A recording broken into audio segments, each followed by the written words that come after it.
Good evening, everybody. Apologies about that. My mic decided to have a little bit of a hissy fit, but welcome along to round number 5 of the P1 tier, season 28 for One Hub Racing. And we head to the Hungary, the home of the Iron Curtain, and we know this track as Monaco without the barriers or the walls. My name is Jess Bourne, and joining me once again is someone that knows very well how to win around this track. We've got Jamie. Jamie, how you doing? Yeah, I'm very good. How are you all doing? Yeah, looking forward. This should be another fantastic race. Yeah, looking forward to seeing how these fast boys take this Hungarian circuit. We've had 3 cracking races already this season. It's already tonight, and looking forward to seeing how this one goes again now.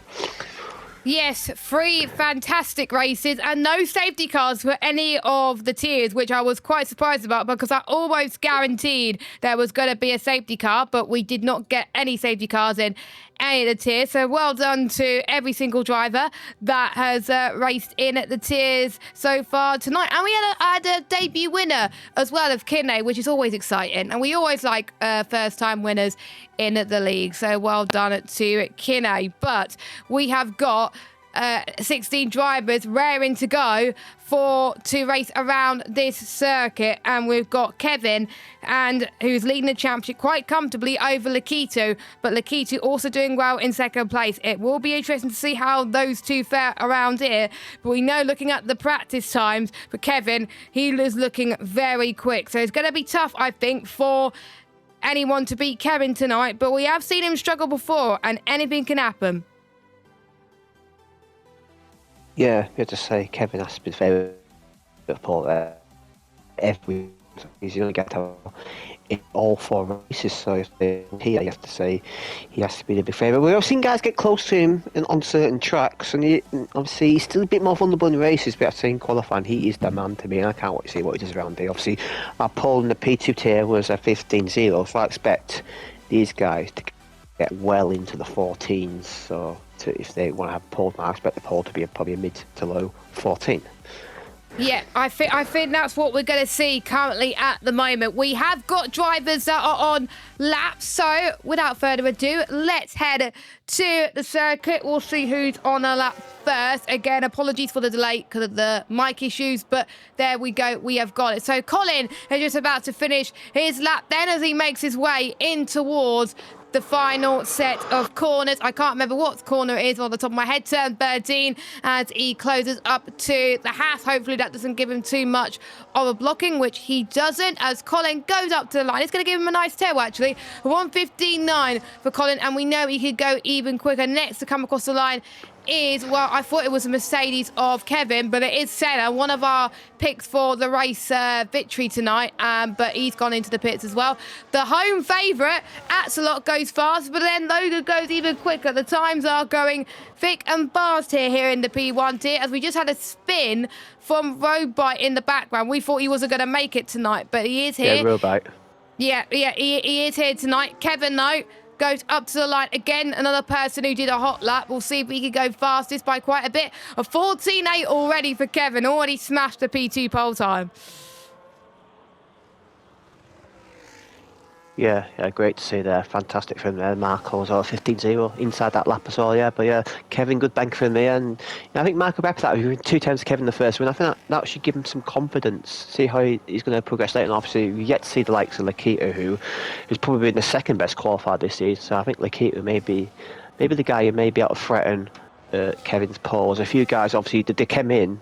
I assume they involved in the first lap, so there's no point continuing. So they come in the pits and just save a bit of time. Obviously, you can easily do 4 runs around it. It's not a major issue, but if you're going to validate, no point finishing like you might as well come in and just have a bit of a breather. Yeah, Curry being one of them, he has come into the pit lane because unfortunately he invalidated his run, and that is it then. It's important if you do get a good run in qualifying because that could set you up for the race then. This first Hungarian Grand Prix was held in 1986. It's had quite a few changes since then. The most recent change were back in 2003. Lewis Hamilton has been the most successful driver around this circuit 8 times. I wonder if anyone's going to do that around at One Hub Racing. Probably not. And it's also been a track which is produced first-time winners. Of course, we saw that with Kine today. Will we see a first-time winner in the P1 tier on the Hungarian? Because it's quite common. Damon Hill, of course, in 1993. He almost won in 97 in the Arrows, which was quite surprising. But he had a hydraulics issue. We saw Jezza Button in 2006 and Heikki Kovalainen in 2008. It's only win from McLaren. Not many people could say that person has won a race around the Hungarian, but I could because I had some notes about it. So there we go. It is overcast to light cloud here this afternoon for the adaptive weather system, as road bike got a bit very squirmy on the exit curbs, but luckily it's only his outlap. Yeah, the other for him, obviously, there's one way to get your tyres up temperature, I guess, but not ideal then. But yeah, you still got, so looking to get a lap time on the board. Obviously 10 guys set a lap time on board, 7 guys haven't. So these guys are under pressure a bit behind. They've got you don't want to be leaving it too late, because if you leave it too late, then the last one you can't go full send. So these guys, I think, looking to just get a lap time on the board, and they'll have 2 more runs where they can go off even further. So pressure on these 7 at the back to really get it going, as around here qualifying is so critical, because overtaking it's one of the most difficult tracks on the ground to overtake on. There's only so if you qualify further down the grid, then you're going to be in deep trouble.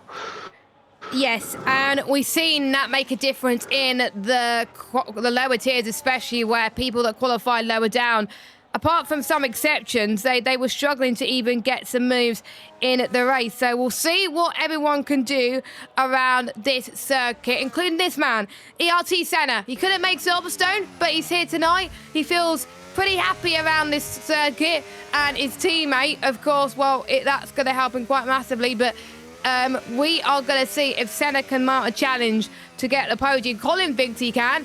So Senna might want a bit of faith in himself as he heads towards the line. Here he comes in P2, a 1:14.9. Well, Colin, I want to ask you for lottery numbers, my friend, because I think you got that prediction spot on. We got more drivers on the finishing routes, including both of the McLarens. Casper's unfortunately invalidated final corner, which does mean he has to go into the pits, and that is awful if you invalidate final corner, because it invalidates your next one as well. Yeah, no, and you pass the pit lane, you got to do the whole in lap as well. It's just so frustrating doing that. There's a Lakita going to cost line now. What can he do? Callum he just joined there late on. He's good to see him in. And Lakita goes 4th with a 15.1, 3 tenths off pole there, but a nice solid bank there for Lakita. He can push on from that, and so Callum has rejoined during qualifying. So we got 17 tonight, which is a good turnout. Good to see. And obviously Callum did originally sign out, but he did manage to get in for the race, which is good, as we saw a bit of a Friday moment there, but it didn't really affect Callum too much, I don't think.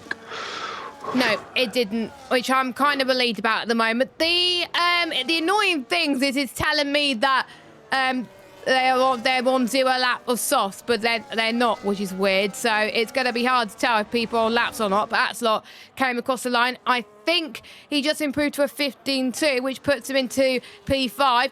One of my bold predictions was Axelot's going to get a podium, but he did have the pace to be on the podium quite a few races this season.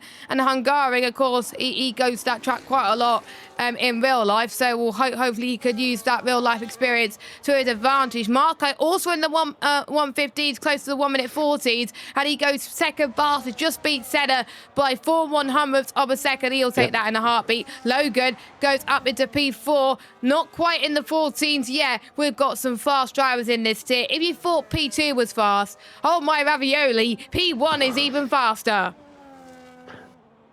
Yeah, and obviously Axelot 6th in his home Grand Prix. Obviously, we've got 2 Hungarian drivers in the team with Moki and Axelot. He hope to do all his home race. So he's had a few good results at the moment. He's getting back in them top 6s, and Axelot, after a difficult start of the season, he's now starting to show some form again. And what he does, I think, he just doesn't make too many mistakes in a race. He just makes quiet progress through the field. So yeah, we'll see if Axelot can continue his good form and maybe fight for a podium, which may be difficult with how quick the guys' head are. But yeah, Axelot doing well at the moment in 6th.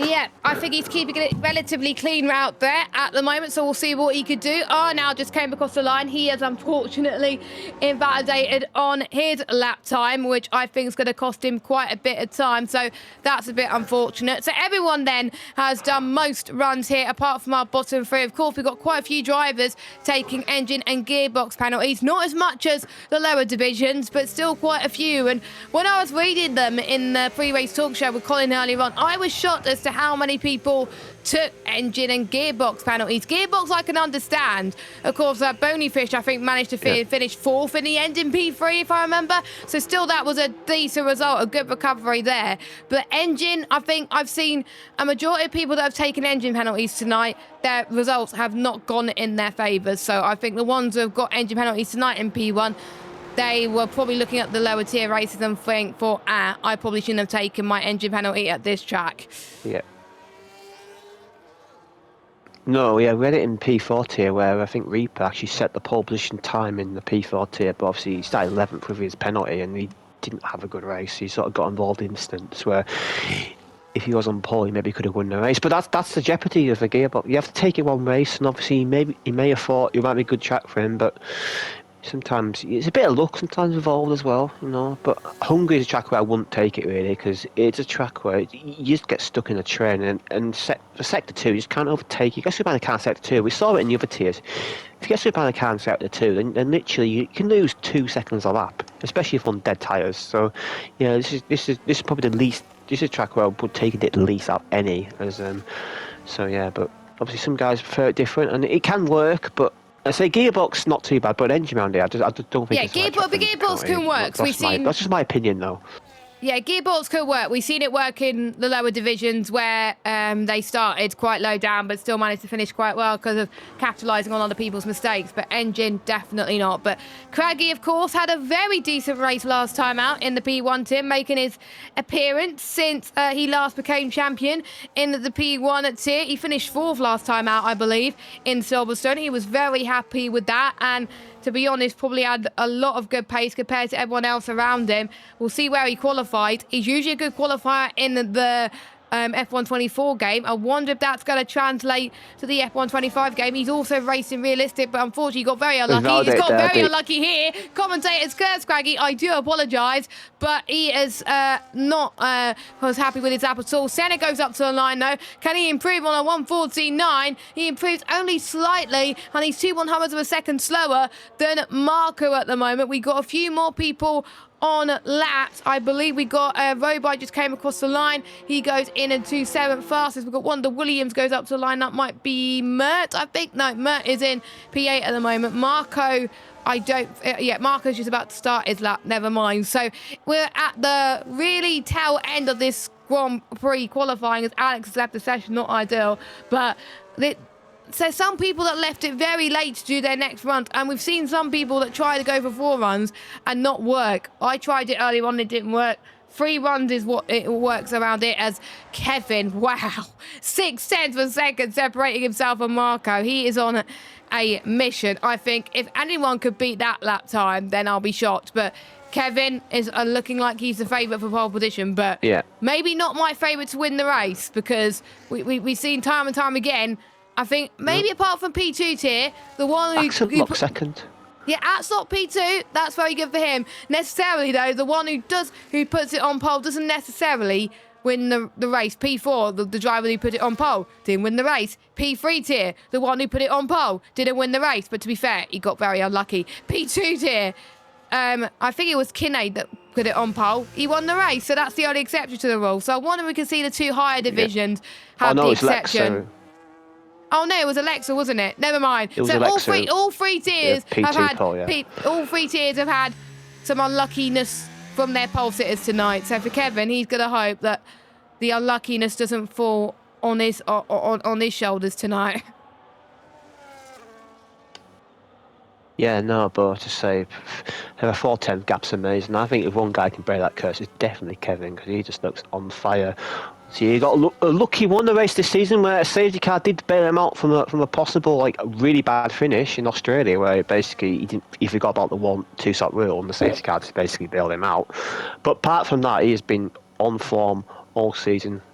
The worst finish is 2nd place, and the guy is just amazing, and he's a huge hero at championship. And the guys behind, you can see Alex obviously disconnected for session. I think getting, and he's got enough time to come in, I think, to do a lap, has he? It's going to be tight. I have sent him an invite. I'll send him another invite to see if he can get back in. But this is not good news for Alex being at the back of the grid. One of the championship contenders who's dropped out of form a little bit of late, but he's still capable of, I think, giving him a run for his money. I think Lakeith was probably the biggest threat, but he hasn't really got a good lap on the board yet. I expect him to improve on his final run. Nikita not in the 1 minute 14th, which I'm quite shocked about. But the person that could get in the 1:14th is Casper. Not quite, though. He goes into the 1:15.177. That's going to be, I think, his qualifying done. So I think there's no way he's going to get a lap done towards the end of qualifying. Let us know your predictions, everybody, in the chat on who you think is going to get pole position for tonight's Hungarian Grand Prix in the P1 tier. And what do you think the pole time will be?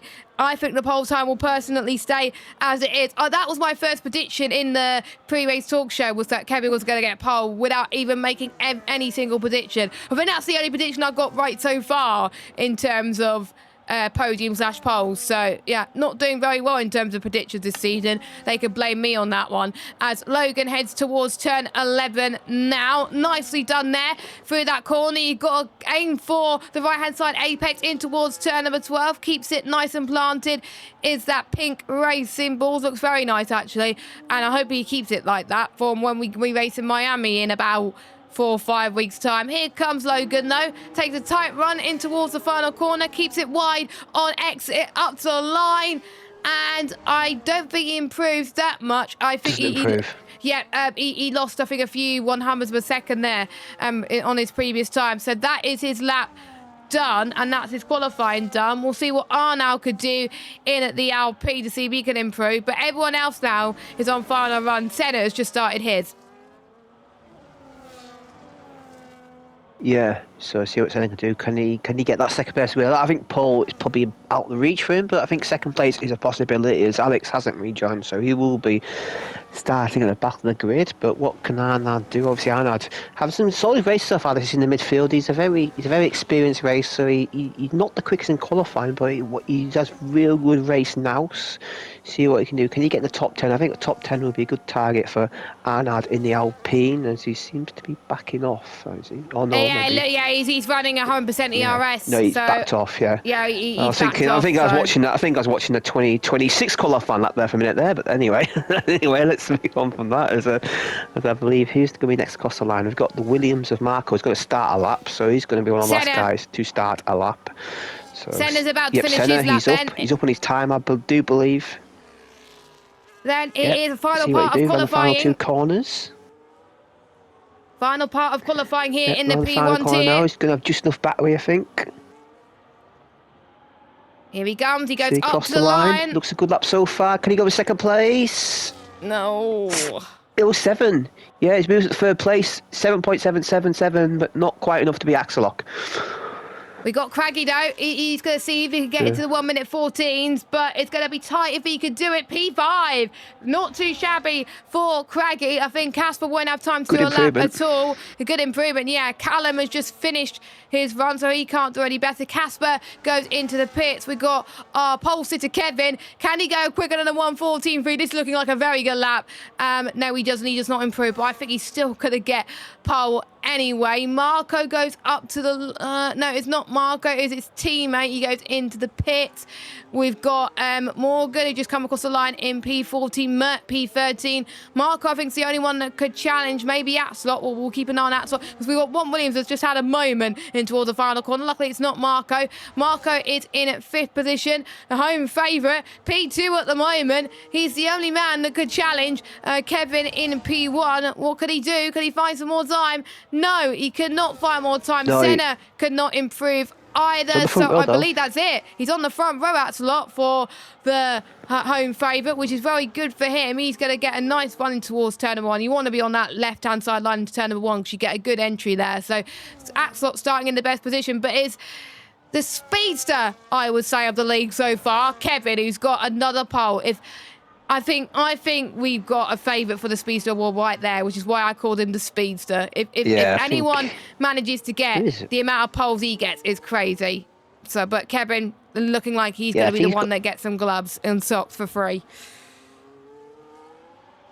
Yeah, look, the gap between first and second is 4 tenths. So the gap between second and 11th is 4 tenths. That just sums up for me there. Just amazed at Barbarian. But his second lap there, his lap there, there's a 14.355. So he's 5,000 seconds slow. So he did 2 laps in the 14.3s, and everybody else is struggling to get 14.7, 14.8. So amazing lap by Kevin. But I think Axelok as well, good job for him there in second place. And I think Lakitu saving the day a little bit there in fourth with a 14.8 as I go through the good for you. Got Kevin on pole, got Axelok in second, Senna in third, Lakitu in fourth, Marco in fifth, Robite in sixth. Good up there by Robite in sixth, I think. Craggy seventh, Logan in seventh, Arnard in ninth, Callum 10th, Casper 11th, Colin R. Mason 12th, J. Colt 13th, Mert in 14th. I think he'd be disappointed with that. Got Morgan in 15th, Curry in 16th, and Alex, who didn't set a time, is at the back of the grid. Got a second separate in the top 15 there, and obviously 4 tenths that is just basically first and second. So we've got 6 tenths covering second to 15th.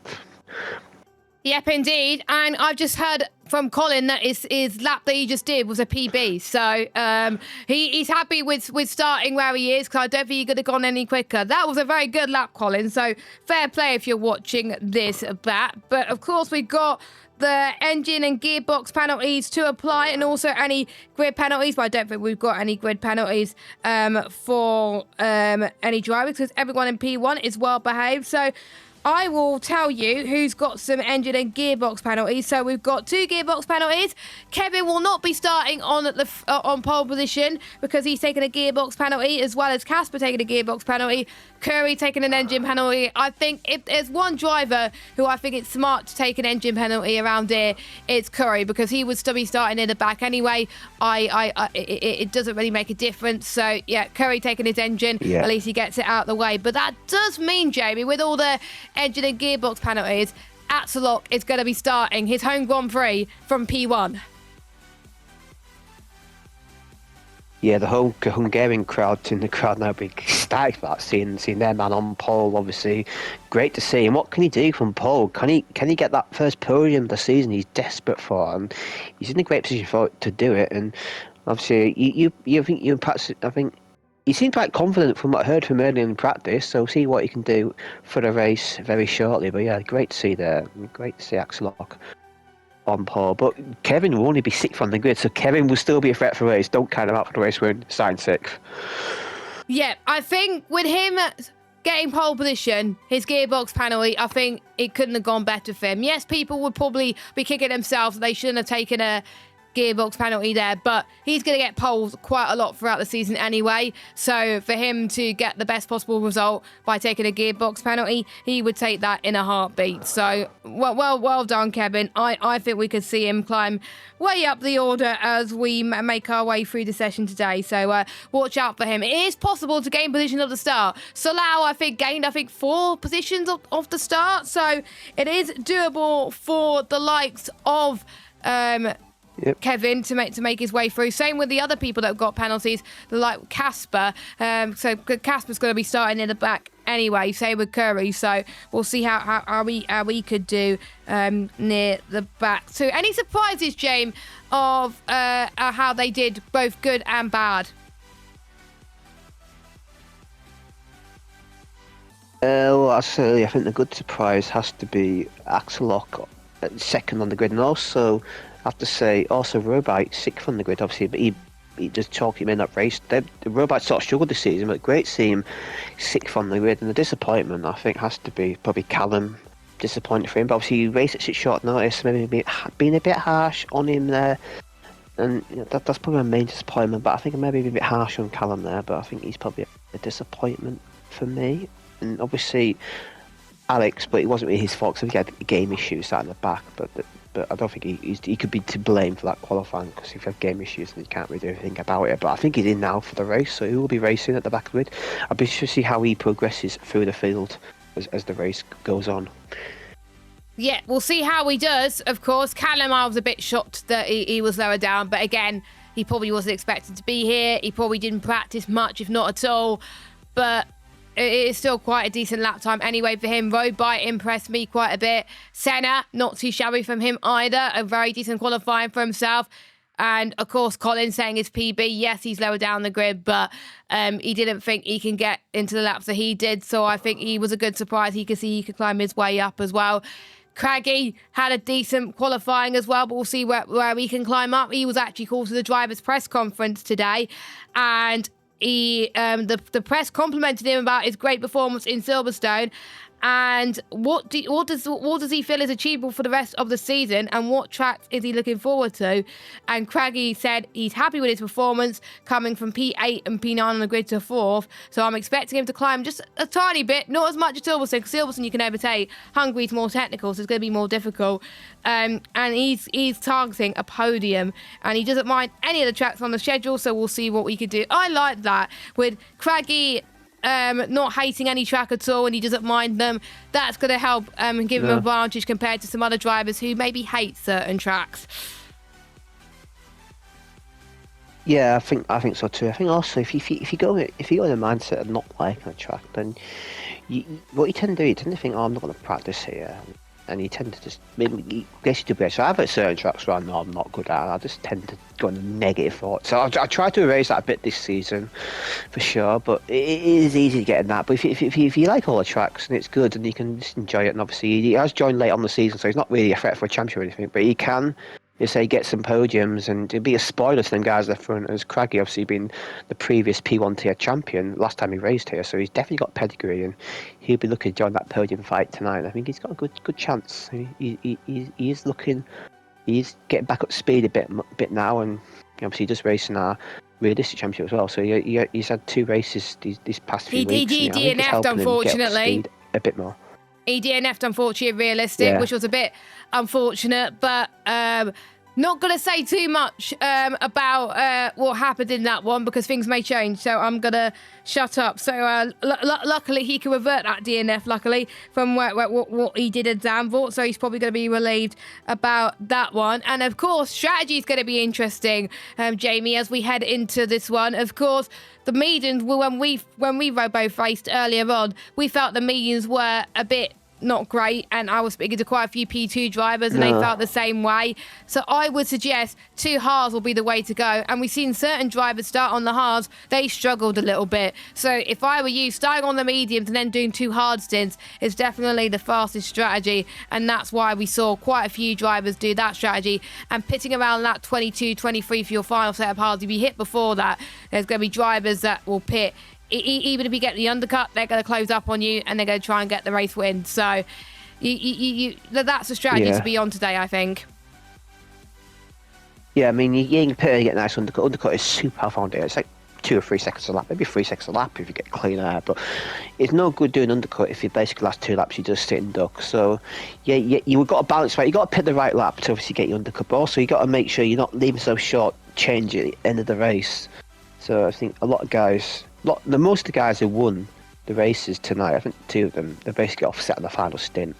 So I think that's the way it goes. Including yourself. Really just, I offset a little bit. Yeah, I almost got undercut by a guy, but I managed to stay ahead of him, and that paved the way. As that's the way it go. But it's I'm almost surprised if people pick really early mediums like lap 6. But if you do that, then you've got to really be the massive tyre whisperer to get them to the end. But these guys, I think. Well, I wouldn't be surprised if 1 or 2 guys this year try double medium. Just try it. I don't think it'll work, but I wouldn't be shocked if we see a couple of guys in this race tonight do it. I think if there's a tier that could do it, I think it's a P1 tier that is possible. And I know one of the McLarens of Casper could try it. Maybe even Callum as well. They were called in the rivalries, and they're both having solid seasons. And they were asked if there are any team orders. And Callum's made an interesting point. At the start of the season, he said to Casper, whatever we can prioritise him, but we have been working really well during the race, and it's definitely a good partnership. And Casper said pretty much what Callum said, but we don't have a clear number 1. So if it gets to it, Callum said, if Casper gets close, Callum will prioritise him rather than himself, which is quite interesting and fair play. It seems to be in all the tiers. I think P3 in particular, both McLarens working very well together. Yeah, we saw that, I think, with Quinneth, I think, holding up the field health and his teammate get a podium, which is good to see. And you see a lot of teammates now to communicate with each other in parties. And Yeah, obviously it's work strategy, and some teams have designated no more than 2 drivers. Sometimes it comes just on pure pace. But you've got 2 guys quite close to match like Callum and Casper. Right? It can be track specific. It depends also on what's happening in the race. So yeah, it's good to go in with like different options rather than say, oh, I'm definitely number 1 driver or I'm definitely number 2 driver, because it can flip on scenarios. As you know, all these races are very dynamic. So yeah, Yeah. that's good to see them working together. And obviously, they're 2 very experienced drivers in the league. I think very respectful as well, so fair play. And I think for most teams, they probably won't pick a number 1 driver until they get towards the end of the championship. If one of the drivers realises that their teammate is fighting for a championship and they're not, then it's obvious that they're going to prioritise the other driver. So there we go. Let's have a quick run through of our sponsors before we head to the main race action. Delta.app, you can use all your investments in one app. If you use the code !Delta, you can track your investors and become the number 1 investor. You can use the link in the description as well if you're watching on YouTube. Next Level Racing, the amount of prizes they can win this season is quite a lot, but we will let you know on socials how many of that happens. Sim Racing Setups, there's also a discount. You can use 5% off all Sim Racing Setups by using the code OneHubRacing. They have dry, wet, esports setups, and they also have setups by an F1 sim racing driver as well, so plenty to get your teeth into. Pure Sim Gear, there's a discount if you use the code OHR10B, and also there is prizes for the Speedster Award for the driver that has the most combined poles and fastest laps. Well, I think we know who's going to win that one, unless Kevin doesn't get any more poles this season. Our partners, Vespertine, that support our championship apparel and prizes and merchandise and all that stuff. And finally, to our partners at SimGrid. Without SimGrid, we'll be running forms and Google spreadsheets, and it will be an absolute nightmare. So thank you to all our sponsors. Let's go to the main race action. And Jamie, who do you think's going to get the race victory tonight? Good question. Let's go Senna. Let's go outsider. Let's go Senna. Senna will win. I'm going to go Kevin second for Mercedes 1-2. And let's go for home podium for Axelock in 3rd place. That's what I predicted, and people thought I was crazy. But hopefully maybe Axelock could show it. The 5 red lights are on here in the P1 tier this evening, the final tier of the night.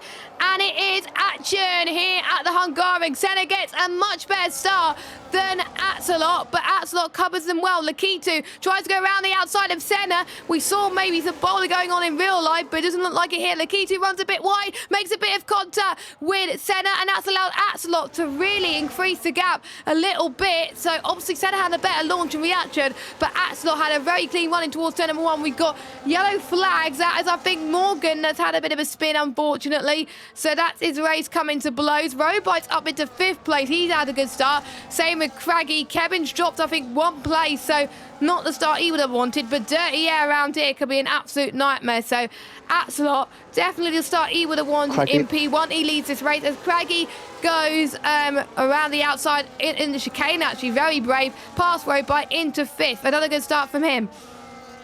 Yeah, definitely. Great start by Casper, up to 6th place. So Casper making progress through the field. And he's negated his big penalty already, so he's actually gained on his qualifying position. That's great news for Casper, up into 6th place. Fantastic start. And a great start for Axelock as well. He really got that launch underway, and he's in a good position at the moment, leading the race with Senna right on his tail. With these guys now starting to form a bit of a DRS train at the front, as we always seem to see at Hungary. Hungary seems to be at the home of the DRS train for me.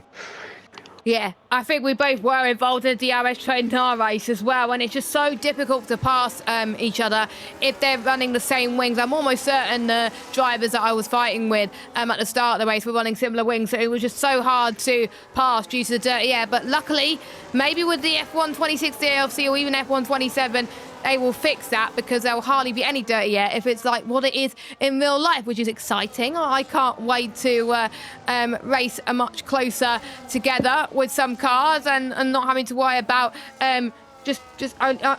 just being a little bit further back. As someone trying to go for a dive bomb. I think we saw Kevin trying to go for a move on the chicane, as we almost saw Logan go for the move there. Here goes Robite around the outside of Kevin, and Epic the Animals do the same thing. Kevin has seemed to be struggling at the moment on those medium tyres, trying to get past. Only one driver on the hards, by the way, that is Jaco. But I think Kevin's decision, I thought it was a smart move for him to pick a gearbox penalty around here. it seems to me it's not working. I think the only one that is working for is Casper, like he was saying, who's gained a few positions, but Kevin, it's not working at all.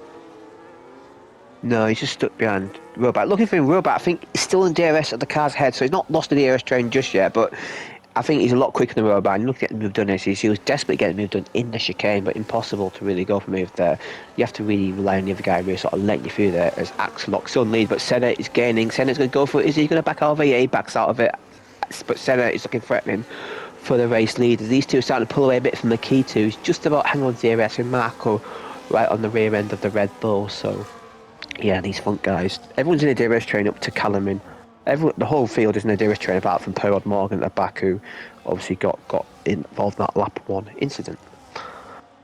Yep, there was quite a few people actually, Jamie, that got involved in the lap 1 incident, which is not the best way you would have liked it. Lakita's almost running out of the DRS to Senna, which means I think he's going to be left vulnerable to Marco and Craggy behind. But there's one moment of actually trying to close up to a driver, but it's another even thing of passing a driver. It's going to be so much more difficult around this circuit, so I wonder if some people will opt to go for an earlier pit stop. I think you can't pit no earlier than lap 6 or lap 7. If you put earlier than that, then you're going to be left vulnerable at the end and struggle with your tyres, so you're going to have to really come in. I think lap 7 will probably be the more optimal time for coming into the pits, as we're on lap 4 and 35. Axellock still leads from Senna, but Senna's got a very good run in towards T1, but unfortunately he's not going to make head or tail of it. If I was him, I would save a bit of ERS until maybe the next few laps or so, if you think you could get past in a lap or two, which is probably what he's going to do. Yellow flag, that was Curry that's had a spin. He almost made contact with Morgan, but that's his race done, unfortunately. His engine penalty has gone from bad to worse right now, but everyone is in that really big DRS train. Colin's made it up a few places as well, I believe. And let me just check who's gained the most places out of everybody. I think it was Casper that's gained the most. Yes, he has. So Casper's gained 6. Alex gained 4 because he's starting in the back. Merck's gained 1 and Craggy's gained 2. Colin's dropped down 2, but of course there's some quicker drivers who were out of position, so of course he would start a bit lower down, unfortunately. But those were your positions gained, and quite impressive for Casper to gain as much as he did, and same with Alex as well. But imagine if he could have been up there without his disconnect. Yeah, that was a shame, because I think he could have been at front with Senna and Axellock, because actually Lakita's lost DRS to Senna and Axellock, so he might be sitting duck here to Marco behind, and Craggy's right on the back of the Williams actually. Craggy's been more threatening.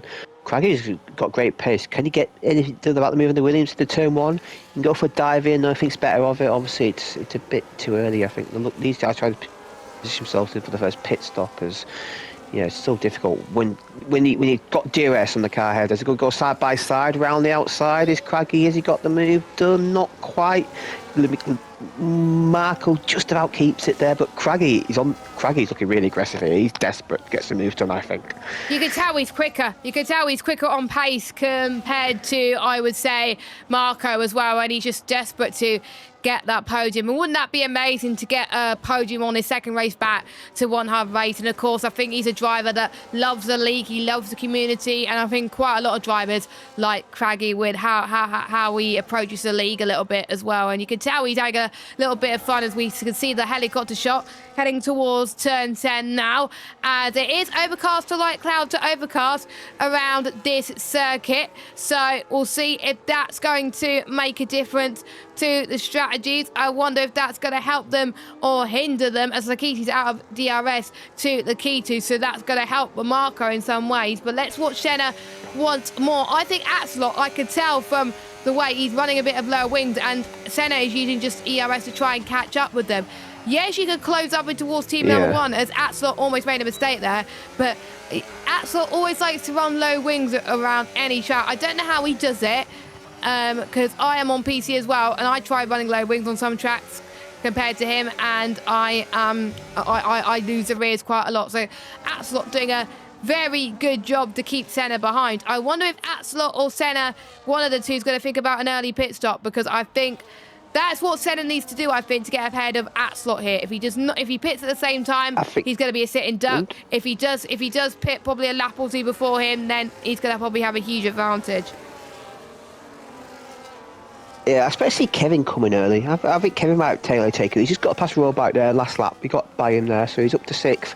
So I think Kevin might get overtaken. Yeah, I look high wings. I'm going to let you secret here. I ran extremely high wings around here. If I ran any lower, I'd just be spinning in the middle sector. So Yeah, I'm amazed. I won high wings as well. Axel loves the low wings. I've practiced him. Yeah, I've practiced with him a lot in the past. I know he loves the cheeky low wing setup. And yeah, if he can get the corner exits right, though, it's going to be absolutely difficult to overtake. But he has to get the corner exits right every time, as Marco and Kevin are both in. So I'm not surprised Kevin's in. Yeah, Marco going for the undercut. I won't be surprised if Marco is leading this race after the pit stops happen with the power of the undercut. I think when I did the undercut, Axel, no, but he's not. I think when I pitted lap 7, I think I gained 2 or 3 seconds on the car that I was fighting with. That is how much you gain from an undercut here, and luckily I had clear air, so I could definitely tell you the difference of. Yeah, Marco's definitely got some clear air. I know the experiences in that race I just did on pitting with clear air and pitting not in clear air, and you're going to lose so much more time. So I think you just got to time it right. Maybe look at the track map potentially. Yeah, 5.8 seconds. That's going to help him massively. And I think if I was Axel, I would think about pitting this lap really, and Senna's probably going to follow him through. Curry is right on the back of Lucky too. I think he's looking so much quicker. I would say in the middle sectors where he's quickest. First penalty though belongs to Mert, 3-second time penalty, which I'm surprised not many people got in any of the lower tiers. I was expecting more, but I think it's so much easier to not get track limit warnings around here compared to other tracks. But we have seen some drivers pick up penalties, as here goes Craggy in, and so is Senna. Axlock stays out. Craggy not taking the best of lines going through that pit entry, so he's going to lose quite a bit of time there. No, but it's so easy on one tyres in the pit lane just to go wide, and it's not the best, not easy pit entries going on one tyres because it's like lasted long corner. So I'm not surprised to see some guys running wide there as ball coming out, and the mediums are Craggy and Lakino. That's interesting. So they're going double medium. And Senna as well. So we've got a lot of double mediums now. So these guys, they're fancying double medium strat. Yeah, you were right in thinking some drivers were thinking of going on the double medium, but I didn't think it'll be that many. Kevin's on hards. Kevin's in. That was a massive undercut from Kevin and Marco. So Marco's your net race leader of the race. If I was Axelot, I would be worried here. So Axelot has got to come in this lap, because otherwise he's going to be behind Craggy of all people. So Axelot has got to come in. Roadbite's got to come in. If you haven't come in, you're going to lose so much more time unless we get a safety car. You could tell. I'm just looking at Roadbite's pace. Roadbite is quicker than Axelot at the moment on this lap, about 8 tenths quicker than the previous lap. So Axlock is struggling out there compared to the drivers around him. As Axlock, is he going to come into the pits this lap? Yes, he does. He's got to, hasn't he? So I'm almost certain that Marco is going to come out in the net race lead and will be having the biggest undercut of his life, and it'll be Senna P2 and Kevin P3. But you never know what could happen here, as we can see Epic the Animal and Arnold passing through in towards turn number 1. Axel is hoping for the fastest pit stop of his life. He's going to go on to a set of the hard compound tyres. Marco, Senna and Kevin heading towards the start finish straight. I think it's going to be close. Yeah, they're going to be miles ahead. Marco's going to be your net race leader, but Senna going to try and go for the move. They make a bit of contact. Both of them almost going off the circuit. Will that allow Kevin to try and get them both? They're right on the back of this. You can see Axel, who's lost big time due to this undercut. He's going to try and go around the outside of Craggy. Craggy's going to try and defend for England here, and he does, as Axelot was in the lead. He's lost, let me just see how many places. 1, 2, 3, 4, 5 places Axelot has lost just by pitting later than everyone else around him. That is how big the undercut is around here, and that is gutting for the driver that we were hoping would get a podium. Yeah, you mentioned Roadbike catching him by 8 tenths in that. I wonder if the low wings maybe means his tyre wear's worse than everybody else. Maybe he's killing the tyres a bit more in the middle sector because he's less downforce. Maybe that's another difficulty with the low wing setup. And now he's got an offset. Now this is interesting, but the only problem is he's got an offset, but he's in a massive DRS train, so he's going to make it very hard to overtake, and he's got to kill his tyres in the day. Anyways, as Arnold gets a 10-second speeding penalty, I believe that's the first guy tonight to get one. So unlucky for Arnold now. He's got a solid race up to that point, but that 10-second penalty is going to kill him unless we get a safety car, which, judging by all the tiers so far this season, it's Kevin. It's very unlikely. Kevin round the Yep, outside Kevin's and Marco into turn 1. That was nicely done. That was nicely done. I think, take back what I said earlier on in terms of gearbox penalties. I think him pitting early has definitely helped him now. I was getting a bit worried at the start of the race, to be fair, but why would I have doubted him? Why would I have doubted Kevin? He's in 3rd place, a net P2.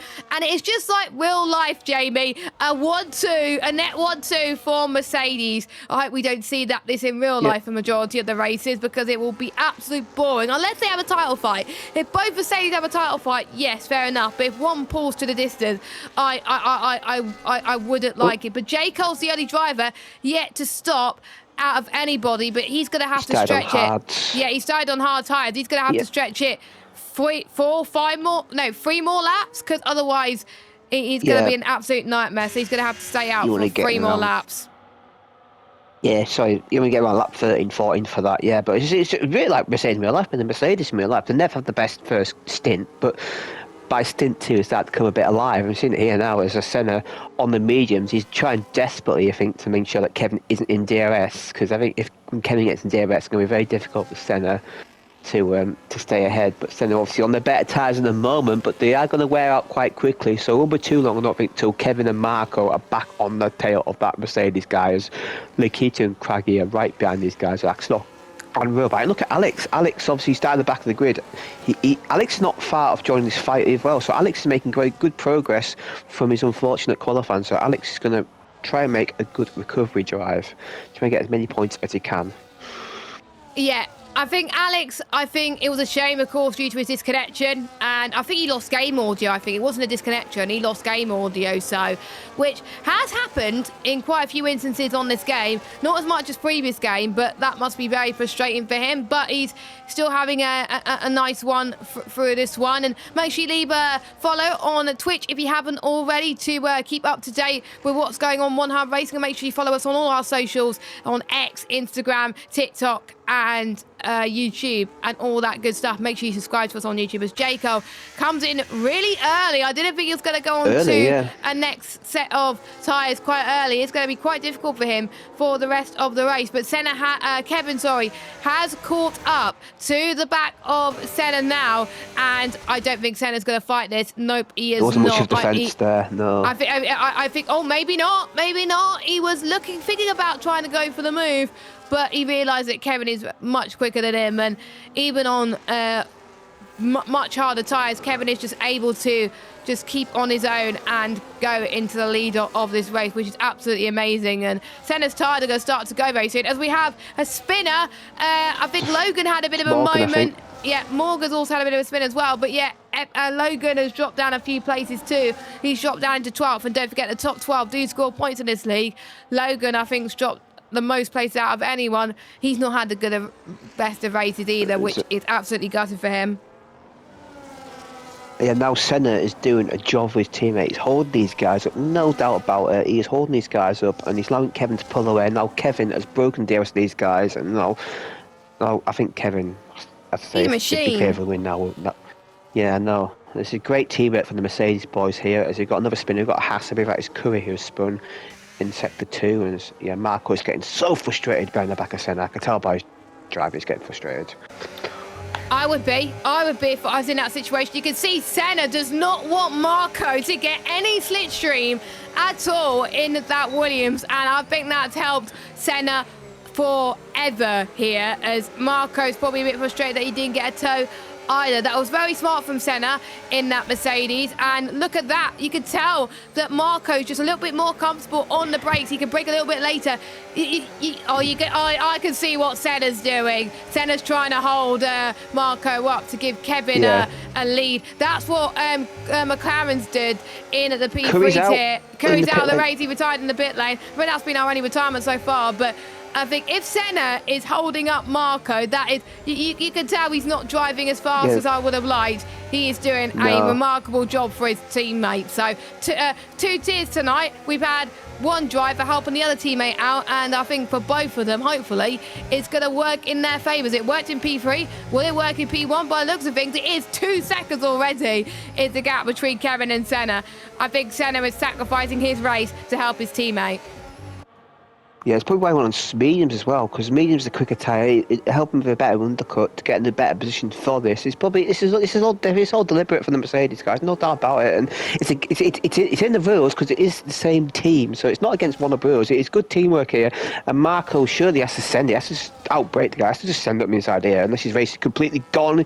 To go for it, yeah, it's going to give him just enough room, and he's through, and he should be okay. He's forced to send off the road up there, bit of contact, and Marco is through. What about Likito? Can he send it? Likito has to follow him through. Round the outside, Likito is going to follow him into third place. Good move by Likito. Is he Senna is firing this round the outside. He's not giving up, but Likito gets it done up to third place there. Fantastic for the Red Bull man, and Craggy also gets in there. So Senna is falling down the order rapidly. I won't be surprised if Senna comes in the pits ASAP to put a set of hards on, but he's going to have a long way to go at the end. 21 laps, so he's going to have to try and survive somehow. But yeah, Senna has dropped off the pace massively now. Look at Axelot's right on the back of this as well. Same with Roadbike. So with them staying on those hard tyres, maybe they'll fight back in this fight for the podium after all. And double mediums is always a risky strategy around here, because we know at 6 laps old tyres, that's when the tyres start to struggle, and that's proof in the pitting right there, as Senna's almost had a moment, as Axelot is probably getting a bit frustrated that he can't get past Senna there. And this is going to be, I think, an interesting fight. Senna's gone a bit too deep as we enter into turn 13. He's in the pits. But he's in the pits. He's going to have to pit early. But how's he going to get those like 20 laps to the end of this Grand Prix? I don't know. I could even manage 15 laps. So I think it's going to be difficult unless we get a safety car. Yeah, if we get a safety car, then he'll be absolutely fine. And yeah, I think we know who's going to win this one, unless he has at the moment. I think it's just going to be a fight, Jamie, for second place. Yeah, definitely. Marco his pace, it doesn't seem too bad at the moment. He's sort of staying in the stagnant gap. He's got another yellow flag. That is, yeah, Mertz round 14th place. Not a great race for the Williams man. Yeah, he's spun around. There's really quite a few spins tonight. I wonder, do you think it's the nature of the curbs, or do you think it's traction? I've noticed in all tiers tonight we've had several spins. So, yeah, this track is very difficult for traction. As Marco's pace isn't actually that bad. He's actually sort of gaining time, Kevin a little bit. Yeah. He was almost easy. He was almost 3 temps quick. He was almost 3. I'm looking at the telemetry that I've got on my sim hub software. So Likito spun. Yeah, Likito's round. And as Jamie was just talking about spins, Likito has spun. So commentator's curse right there. And if Likito's got anyone to blame, it's not him, it's Jamie. So there we go. Unfortunately, I was going to answer your question. I think it's due to both. I think it could be down to the curbs, but also the traction on worn tyres. If you're on worn tyres and you're trying to ride the curves as you normally would, or take the same line as you normally would, you're probably going to end up in a spin anyway. So you've got to be careful with tyre temperatures, because I've noticed in my race, tyre temperatures became a big thing as we entered towards the, in particular, the end of each stint. So I wonder if we're going to see the same for everybody else, as Mert has also retired in the pit lane. Senna's dropped down into 14 because, of course, he pitted. Craggy had to do the same thing, as he's just come out ahead of Senna. Maybe as Senna got the better exit there, still side by side. Senna's got the warmer tyres as they enter turn number 2. Senna trying to round the outside. Craggy gets the inside line in towards turn number 3. Going up the hill they go. Craggy just about gets Senna, but Senna's going to be on the warmer tyres. This is great racing between the two of them. In towards turn 4 and 5 now. I don't know how they're going to get those tyres to the end, but they can't afford to fight like this for the entire race, because their tyres will be gone at the end. No. It's not bedding them in for a long stint, is it? Definitely not. It's not the way you bed them in for a long stint. But yeah, they're enjoying it, having good fun, and yeah, obviously they'll have great track position. But as I don't have much tyres to defend with, so they'll probably be in the lead when these guys pit. But they're going to be really in trouble by the end of the race on tyres. So yeah, they're going to need a safety car. But even then, you probably have to pit for maybe a set of softs at the end. The safety car does come out, so it's not ideal. As Likito is in. Casper trying to go for the move on Alex as he goes through. I just missed the aftermath there, but Casper, he's having a great race. He's up into 5th place, and I think one of 2 drivers who have taken gearbox penalties, and it's working really well in his favour. And you want to have a race where if you take a car wear penalty, you would definitely maximise it, and Casper's definitely maximised it. I believe he's already taken an engine penalty already, if I'm not too mistaken. So yeah. I think let me just check actually. I'm Come off almost a podium certain. last week as well, in good form. Yep, he is definitely on good form. I'm just trying to see. Yes, I do believe he's taken engine, but correct me if I'm wrong, Casper. But if that means he's going to be a huge advantage come the rest of the season. There's certain drivers that haven't even taken theirs yet. So they got... Some people probably would have already Logan thought gets at a the penalty. start of the season as Logan gets a penalty. Some people would have already thought at the start of the season where they're taking it, but there's some drivers that maybe are not sure yet, and they've got to think on their feet a little bit. We're on lap 17 of 35, about to start lap 18.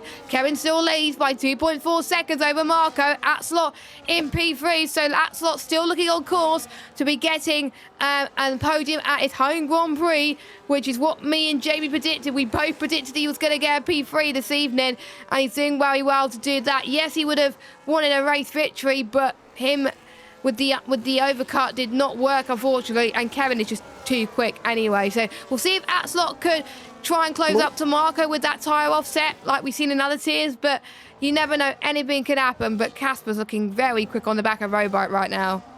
Yeah.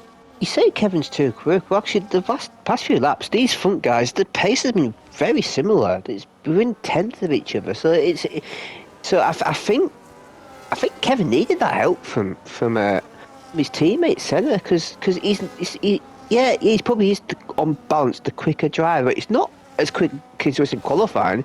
Marco's right on his pace. If Marco can get in DRS again somehow, then we could have a fight on. But I don't know if Kevin's just taking it easy or what. I don't know, but.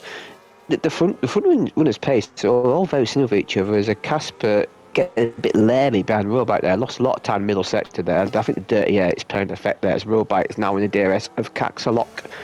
So Robite's lost a bit on the exit.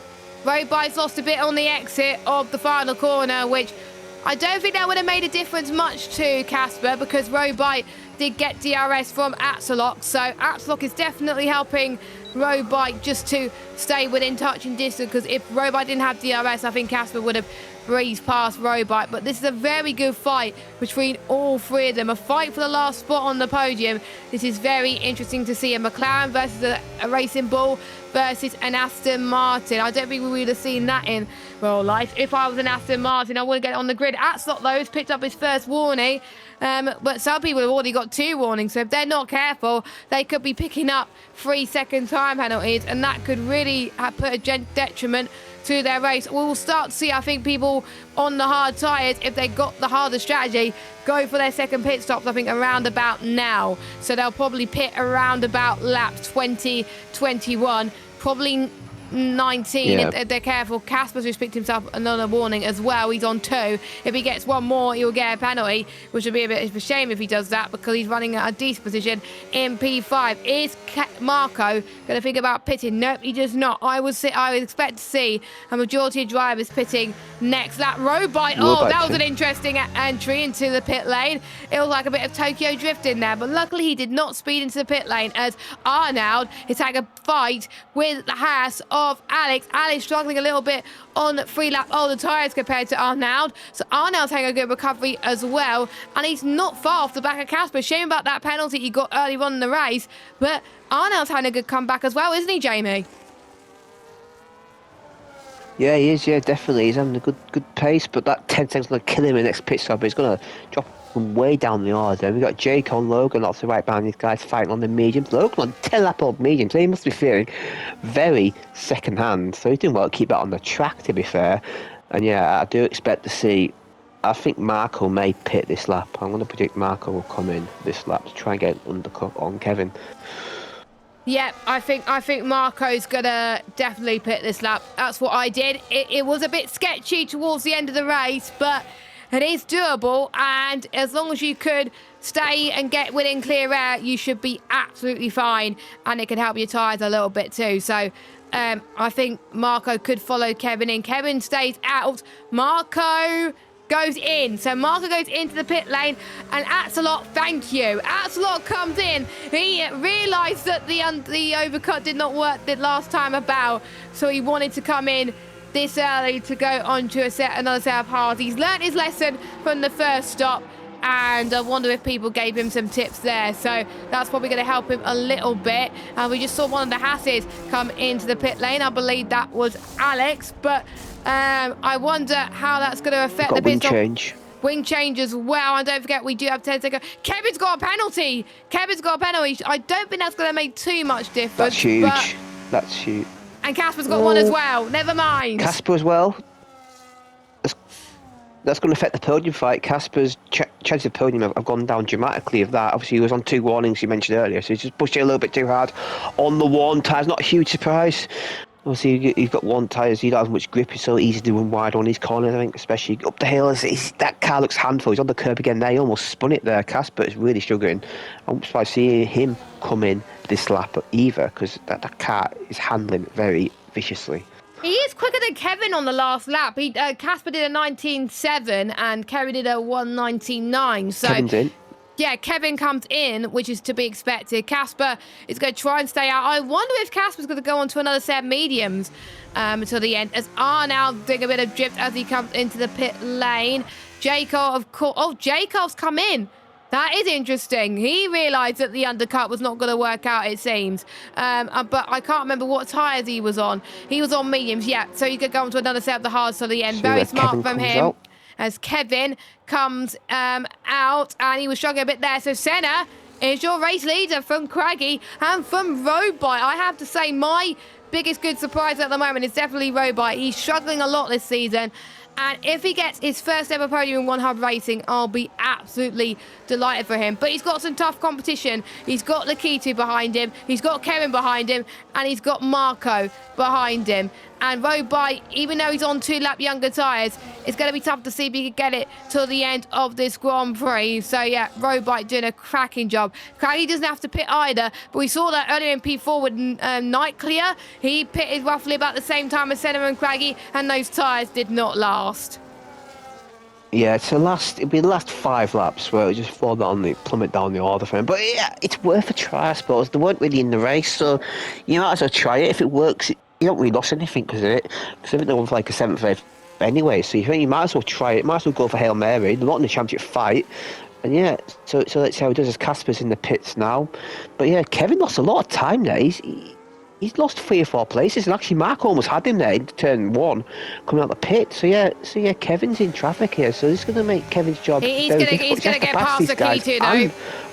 He's going to get past Lakitu quite easily. Yeah, Lakitu does not fight him there. Yeah, he doesn't see the bother there. So, but no, I don't think anyone else is going to give Kevin an easy run for their money unless you're Senna. So if you're Senna, you're probably going to let Kevin pass. But if you're anybody else, fight for it.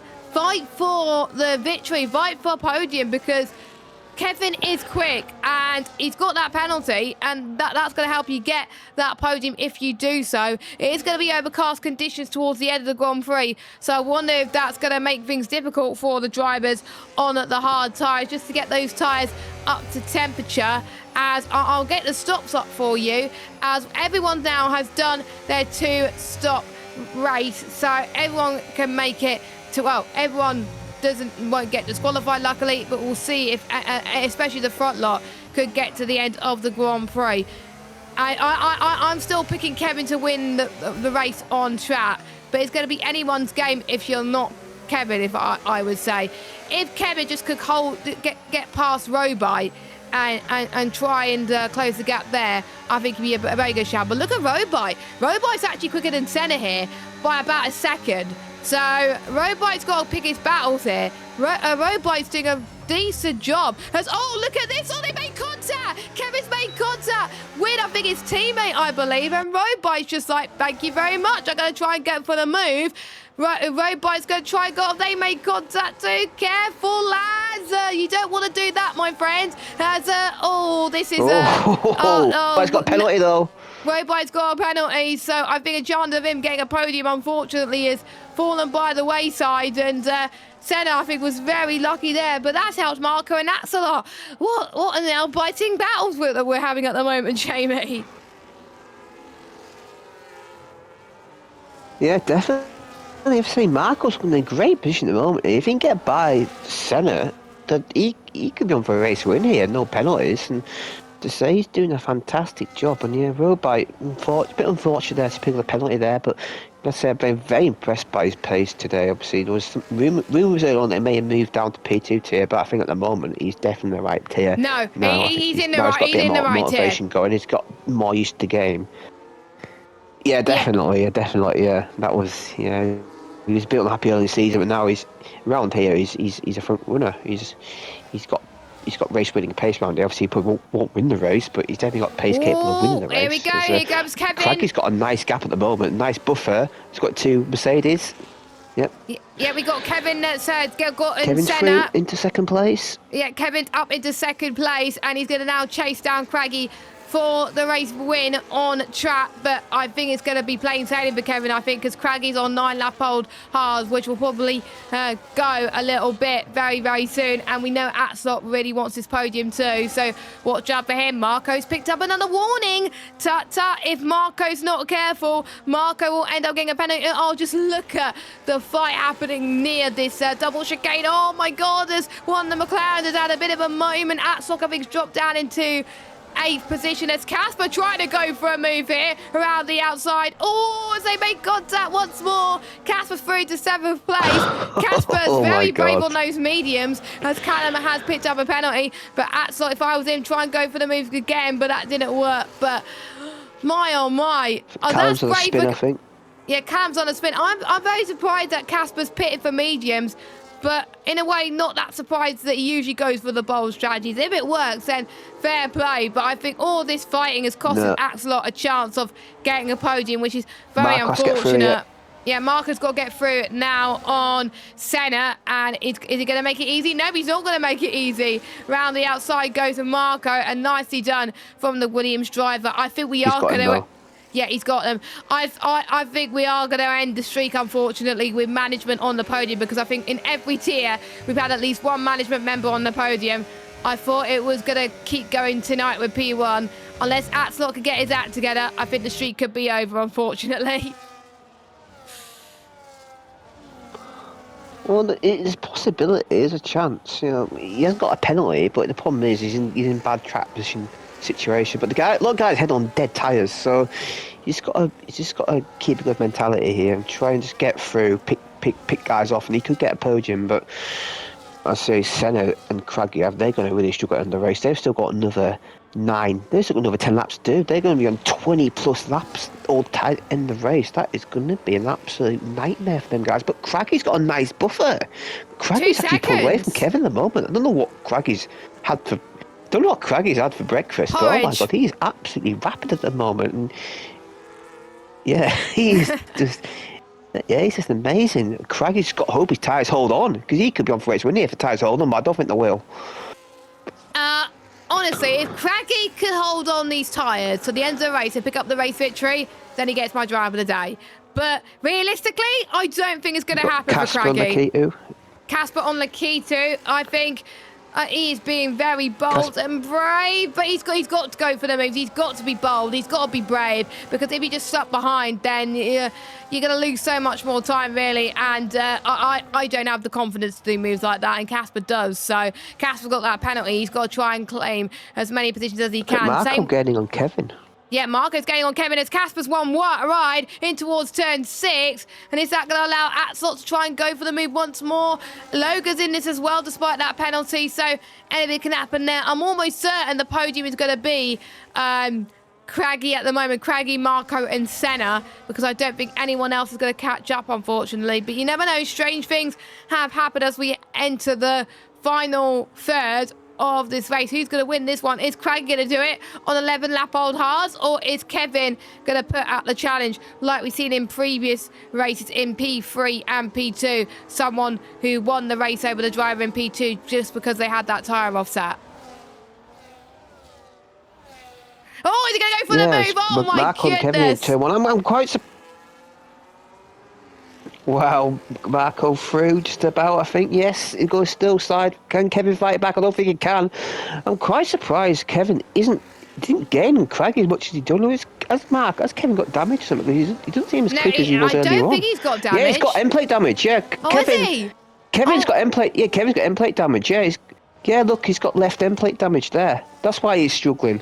He's got wing damage, so yeah, Kevin's going to struggle now on wing damage on Hungary. That's probably the worst track to have wing damage on Road in the whole bike calendar. penalty.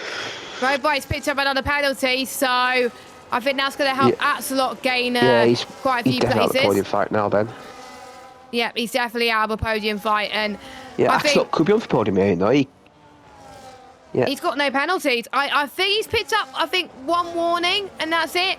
But you can tell he's 7/10 quicker than Casper on that last lap. So I think Axelot is getting a bit frustrated that he can't get past. It's still not over for Axelot. He's got to be creative in terms of making the move. And he has a tyre offset as well compared to everybody else. Unless you're Kevin, who's on 6-lap old tyres. But if you're everybody else... are you saying? I wonder if Kevin got wind damage fighting his teammate. Yeah, I wonder if maybe he got wind damage fighting his teammate there. Did you say he got end plate damage? Because I remember you were saying he got end plate left end damage. plate damage on my screen. I think Roadbike made a bit of contact with, I think, Casper, but Axelot saying thank you very much. That's my position gained. So, yeah, there's a bit of a delay. It's very congested in this midfield. Yeah, it is very congested in this midfield. We've seen that in all divisions so far, how the midfield is just so jam-packed full of action. It's absolutely crazy, and it's just allowing the front lot just to pull away ever so slightly. Kevin has just caught up ever so slightly to Marco, and Axelot's got to be brave here. He's got to be absolutely brave here because he knows he's quicker. But I know Casper's finding just a bit of life onto his tyres, but you can see, I think, the rears and the tyre temps are just struggling a little bit for him. Casper on the curve there. Axelot's got some ERS to use. Axelot's got plenty of ERS to use, so he is saving for the long straight in towards turn number 1. He could sense for a move here. He could sense that he could fight for this podium.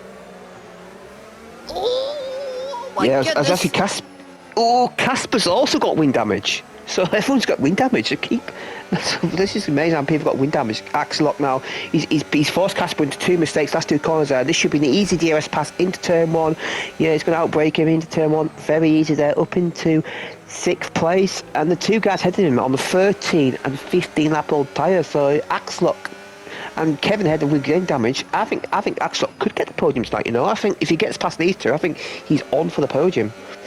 Yeah, and we both predicted in P3.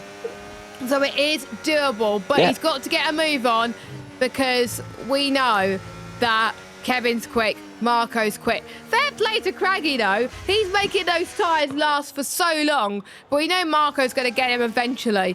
And this is an insane pace from Craggy, but I'm just looking at the deltas, and I think he's about 6/10 quicker than Craggy in this lap, Marco. So, yeah, I think fair play for Craggy for doing his best. I think Craggy can still get a podium, to be fair, because this is a track where you can be on older tyres in the P1 tier and still manage to get a podium on it. He's like Alexander Albon in Australia or something, where he done most of the race on hard compounded tyres. But Marco's got a very good exit in towards the final corner. Craggy does not want to give Marco some slipstream, but Marco wants some slipstream.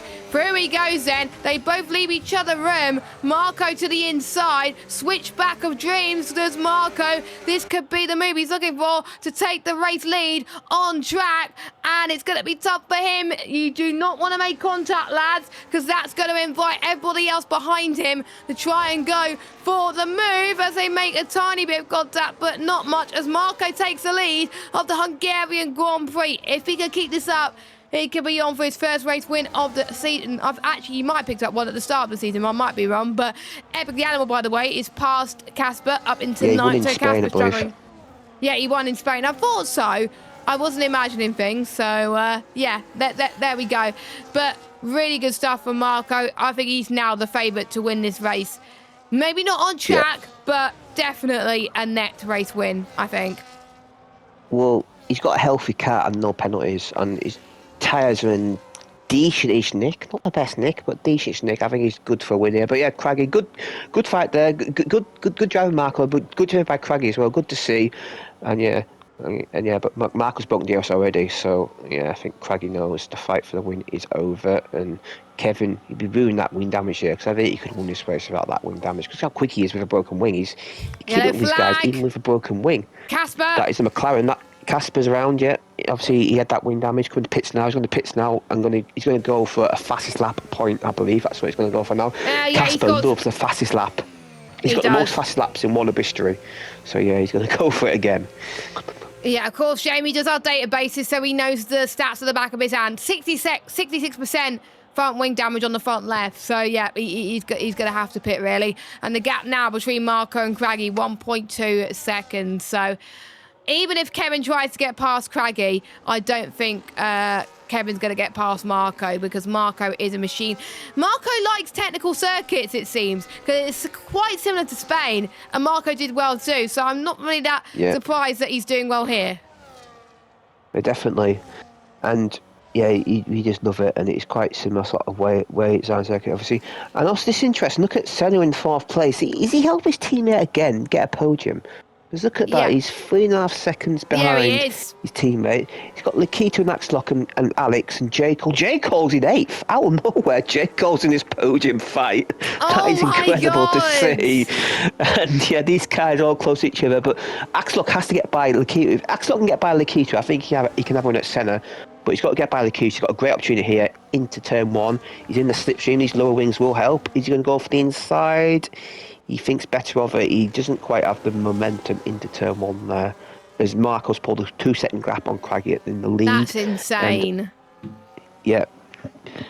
So even with a broken wing and a penalty, Kevin is looking good for a 3rd place finish. That is incredible. Yeah, Senna is definitely helping his teammate. If anyone questions it, Senna is definitely helping his teammate. That is respect. I honestly. Yes, Alex penalty. Alex penalty, which will help Jaco. If you're the one that gets a huge disadvantage from it, who cares? It's fun to watch teammates helping each other out, and it's great to see. You're not allowed to do the same if you're on an esports team, but if you're on the same constructor, you can do it. And I have to say, Senna is doing a brilliant job, and Senna's having a lot of fun as well. Yes, he's on 18 lap old hards, but he's having fun. He loves the P1 to it, and he just wants to do as much as he can. He wants to win the constructors as much as anyone. Give it another lap, and Real Bike Colin aren't how to be in this fight. We could have a 10-weight TRS train for 4th place. Colin, yeah. And I had to be 10-second penalty. I had to be without a 10-second penalty, by the way. He could have been right up there. He could have been up there as well. Let's watch Colin, by the way. Colin's on for his best result of the season. I think he would take P11. He's doing very well on those hard tyres. Axlock inside of Lakita. Localist brakes. Oh, not quite. Lakita's one wide though. Axlock has to get his move done now. He has to get his move done now if he wants any chance of podium, and he can't get it done. Nope, he can't get it done. Oh, no, he's not going to get a podium anymore. Alex sort of ambushed him there into turn 3, and he's up to 6th place. Yeah, and Jaco is in this. Who's invited into the party? Oh my goodness, I think Jaco's having the time of his life here. As Casper gets the fastest lap, by the way. I'm still amazed that Jaco could be on for a top 5 finish here because of penalties. I'm amazed. If I was Jaco, I would sit back all of this. The Hungarian Grand Prix tonight has delivered some great racing in all tiers. I've witnessed in a lot of Hungarian races some dirty driving. Tonight, in all 4 tiers, majority of the racing has been really clean, and I just have to say, it is great. It's been a great night for the Williams team as well. With Williams winning the P3 and P2 and P2 tier, and it looking like Mark on the final lap are going to win the P1 tier. Obviously, with McLaren getting the win in the P4 tier. Oh, look at this fight. So, yeah. I can't stop looking at this. Jaco's going to try and get through on Alex. And he does. What a move for Jaco. Oh, my goodness. I don't think he was expecting that. This is some entertaining racing. I want to include the final lap in the Stewards Room stream. I don't care. Alex. That's a lock. Axlock. And Lakita. Axlock gets through. Lakita fights back. No, the banging wheels. Lakita's got the inside line, and Lakita just about hangs on. And Axlock, I think, will be very frustrated tonight. I think he felt like a podium was possible tonight, but he was just left out too much work to do off the first pit stop, because his pace has been incredible all night. His pace in clean air has been incredible, I've got to say, but he's going to fall short as Marco is not far finishing now. He's approaching the final 3 corners now for a commanding race win. He's 2nd win of the season, and this is going to reinvigorate the title fight. Yeah. because he was in third place before tonight. He's going to go up into second place. So I think a few drivers in the back have run out of fuel. But let's ignore that. Marco has never put a foot wrong all race. He comes across the line to win his second win of the season in Hungary. And Craggy on 19-lap-old hards, 20-lap-old hards, sorry, comes across the line in second place. Fair play. Probably the longest stint of the evening. Kevin gets third, but I think you've got to give credit to Senna for helping Kevin get that podium. If Senna didn't do what he did, he would not have got that podium. No the chance. key to fifth. No. Axelot sixth. Again, he probably would have felt a bit hard done by. J. Cole seventh. Colin P8. Oh, he would say that in a heartbeat. Colin, what a really good result with this high caliber of a grid. I think he'll be absolutely delighted. I think he gained places out of all of that. Alex in ninth. Logan in 10th. Oh, there's just a topsy-turvy grid. That is crazy. I've already decided who's getting my drive of the day, by the way, and that is Craggy. And without a shadow of a doubt, 20-lap-old hards and managing to keep second place. Fair play. So, yeah, I will get my question in a minute. Great but yeah, drive for him. Yeah, Craggy gets my drive of the day. There we go. And by the way, are now finished with 20% front wing damage on the front left and 73% front wing damage on the front right.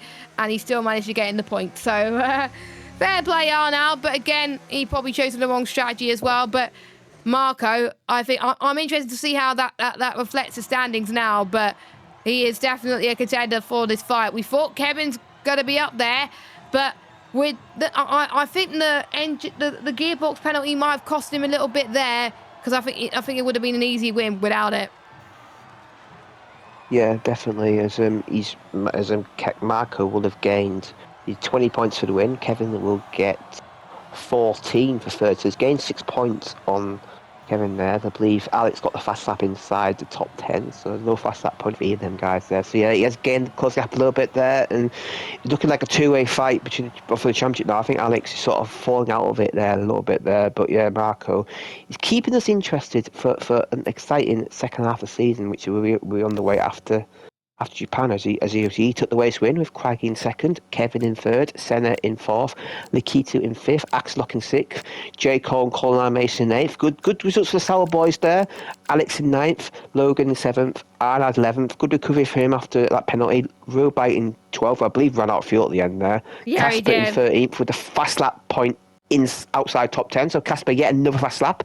We've got Morgan in 14th and Callum in 15th. Not a great race for McLaren boys, and we have our DNFs in 16th and 17th, who I didn't quite catch, so apologies for that. I do believe they were Mert, and I believe I think also, I think the ones who retired in the pit lane, and we had no safety cars and no VSCs in any of the tiers tonight. So well done to everybody. So we have to pick our sim racing setups drive of the day. I'm going to go with mine in terms of Craggy. And I'm going to ask the question, how on earth did you get those 20-lap-old tyres to the end of the race? Did that get sketchy towards the end? And were you ever expecting to get a podium out of all of that? Jamie, what about you? Who is your pick for driver of the day, and what would you like to ask him? Yeah, I'm going to go. I went with one Sauber driver last week. I think I might go the other this week. Colin Armate's in 8th place, the best result. Obviously, to get a PB in quali as well, so showing good race. I'm going to say, well done, mate. Did you get a nosebleed seeing it being in that train for 4th place at the end of the race? Now we're happy with you to get 8th tonight. I think he'll be delighted, I have to say. I think he'll be celebrating till the cows comes home as well. So well done to Colin there, and well done to everybody for racing tonight in any of the tiers. I think I was watching P4 and P2 earlier on, and it was some fantastic racing. And I was watching P1 just now, and it definitely delivered. So please make sure you join us next week. Next week, we head to Japan, and that's where the real-life drivers will be going to. So for the first time this season, we're going to be going back to where the real-life drivers go to. So that's going to be interesting. And honestly, if we don't get rain around Japan, I will be very, very surprised. We got to have rain at some point. Otherwise, it's just not on. So I'm going to manifest for rain. It's not going to help me, but it's going to make the races more interesting for the commentators for sure. So we got to have rain in Japan. What are you going to expect from the drivers next week? Because they're going to have the real life drivers to have a bit of experience from. But of course, they'll have different regs. So Yeah, obviously it'd be very different driving on these specs. Obviously they'd be flat out for the S's and these cars, and yeah, I expect to see some great qualifying. Be fantastic. I love seeing on board lap of like Kevin around Suzuka, see how he just tackled the S's and the Degma corners and the 130R and the hairpin. They're all classic corners. The only figure eight track on the F1 calendar, so that's something new. You might see drivers going underneath each other while other guys going over the bridge. So that'd be great to see. And Suzuka's a track which I love watching because it's so fun. The racing's not the best. Obviously, only one DRS zone, but it is great to watch F1 cars give it their all around Suzuka. And obviously, with five dry sessions, 10 dry sessions qualifying the race, then I think the chances of rain have gone off exponentially. So will we get some wet rain in Suzuka? Suzuka is obviously known for its cyclones and its tropical weather. Will we get tropical weather in the race next week? It is forecast for rain in real life around Japan, so I think it's. I think if it happens in the season 28, I think it's going to be, a replica, let's just say. But there we go. I think Japan, I always love Japan. The S's section, that's quite fun. Again, another tricky track to overtake. So, again, you want to have a good qualifying session. But I think it's just a lot easier to go for moves compared to Hungary. But you got the Casio triangle and you got the running towards turn and 1. And you maybe got the hairpin as well. So you got more chances to make moves compared to Hungary. So I can't wait to see what people do. So finally, we'll have a quick run of our sponsors. I won't go into too much detail because I went through it earlier on. But big thank you to our title sponsor, Delta.app, Pure Sim Gear, Sim Racing Setups, Next Level Racing, and to our partners, Vespertines and Sigrid, and our charity Mental Health Foundation. Jamie, thank you so much for watching, for joining us, and once again, and thank you to you all so much for watching. You can tell I'm tired. I'm probably going to go to bed soon, but there we go. Thank you so much for watching. We will see you. The next stream will be on Thursday for Realistic around Austria. We'll see what happens there. But the next season 28 stream will be inside the stewards room as we review all the incidents from Hungary. I think there's going to be quite a few from some of the tiers by the looks of what I saw in the chat. But take care, everyone, and we will see you on Thursday for Realistic. Goodbye. Right.